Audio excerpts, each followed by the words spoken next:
Hello, this is Paul White speaking.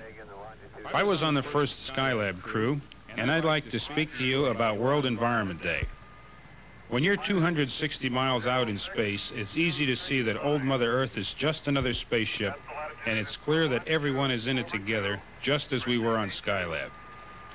In space, we depend completely on each other for survival and the success of our mission. Since our energy, food, and resources are limited, we must plan and use them carefully. We know that back home, the same proper planning and use of Earth's resources could create a world where all men thrive and none suffer needlessly.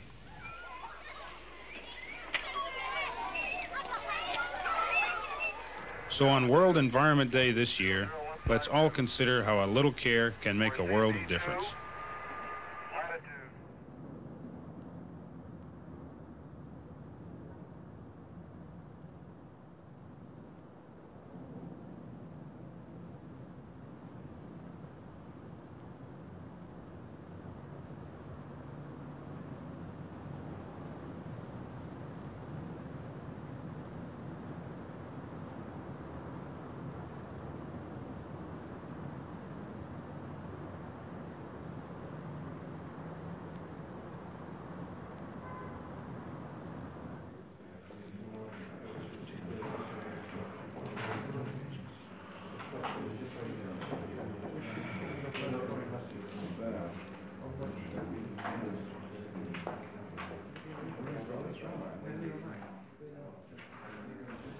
Could you tell us what its main function is? To find out what is happening to the world's ecology, or to do something about it?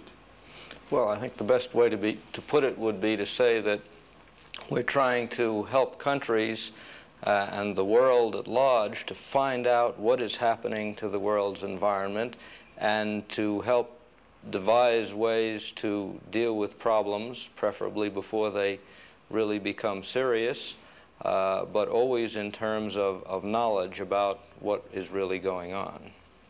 Could you give us an indication of what sort of practical projects have been tackled so far?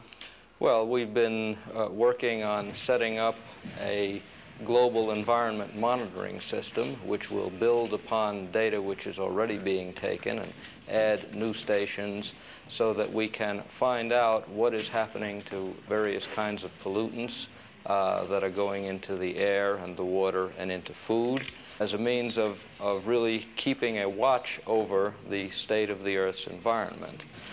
In connection also with this watch over the environment with Earthwatch, we're setting up a capability for exchanging environmental information among countries of the world so that everybody may have access to what is known about these problems. We're also engaged in setting up some project work connected with arid lands and the spread of deserts.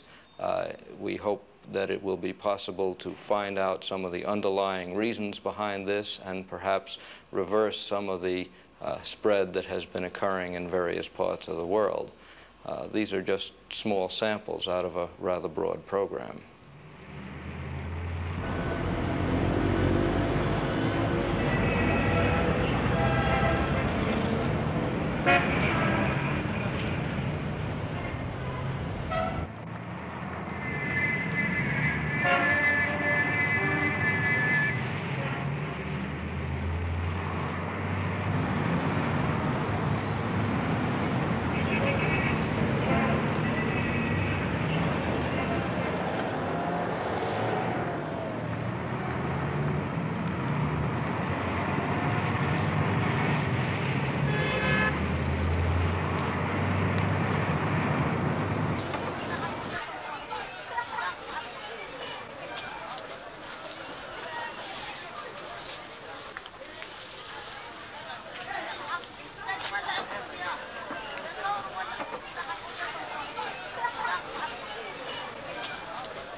Well, the real problem is that all of those problems are connected together and influence each other. The growth of population makes the pressure on resources and food greater. The difficulty in finding resources makes it harder and harder to grow food. One uses measures in getting resources that lead to pollution. The toxic effects of some kinds of pollution can affect the health of people and can affect the amount of food and the quality of food that can be grown. So it's really a problem of a number of interacting variables, a number of interacting problems, among which the ones you've mentioned are the names really for some of the major difficulties. I would say myself that a good deal of the problem is driven by a rise in population when we have not really figured out how to increase our food growth fast enough or to keep it on a sustainable basis. And this is complicated by the fact that we have built up our whole culture, both in developed and developing countries, really on non-renewable resources. That is, things which once used can't be grown again, but might be reused again, but of which there is a finite amount in the earth, so that we can't expect to go on taking them out of the ground indefinitely without running short.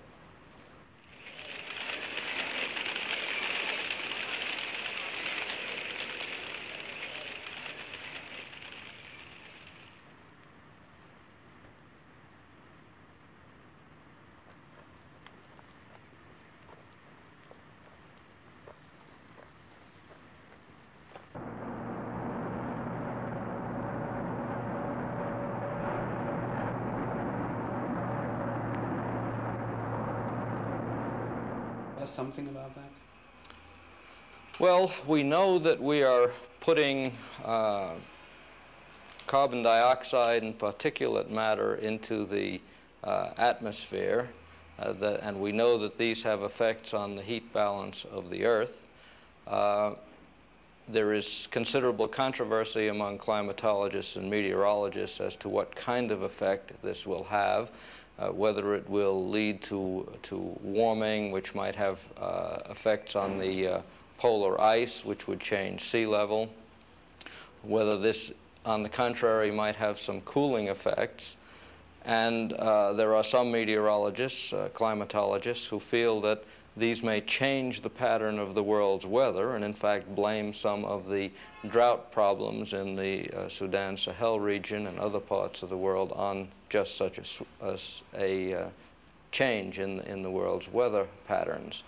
I think the real problem is that we are clearly having an effect.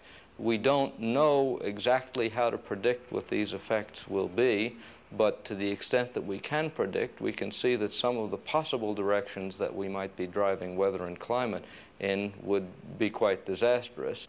Could I ask you to look at one of these problems in some detail? Air pollution, for example.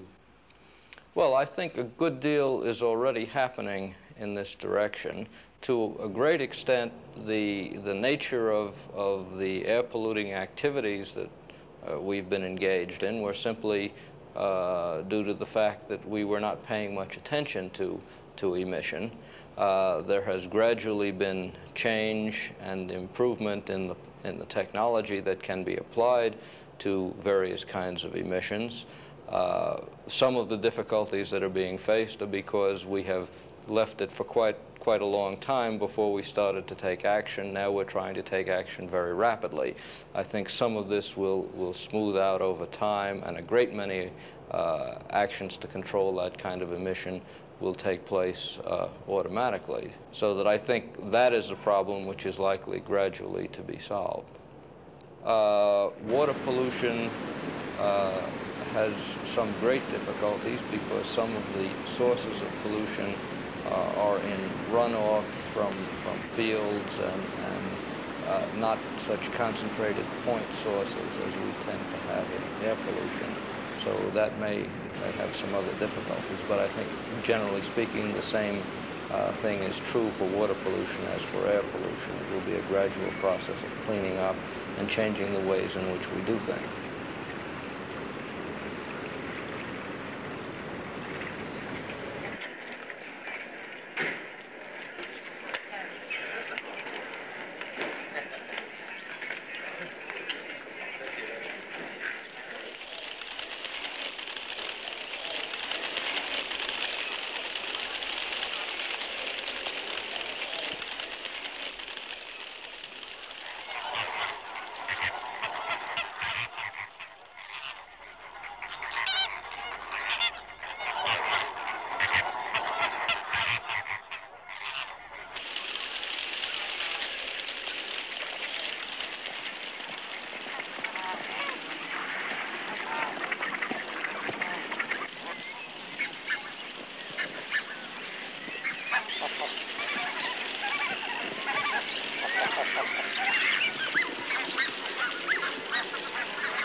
Saying that disaster is just around the corner and may not even be avoidable. Do you share that view? Well, I think the problems that we're facing are extremely serious. The Earth is, of course, finite. The resources, as I mentioned, are, and we have to include the resources of land for growing food. The number of people is increasing. I think we've come to a point in which we can see that if we don't find some new ways to deal with these problems, we will indeed face some very serious disasters.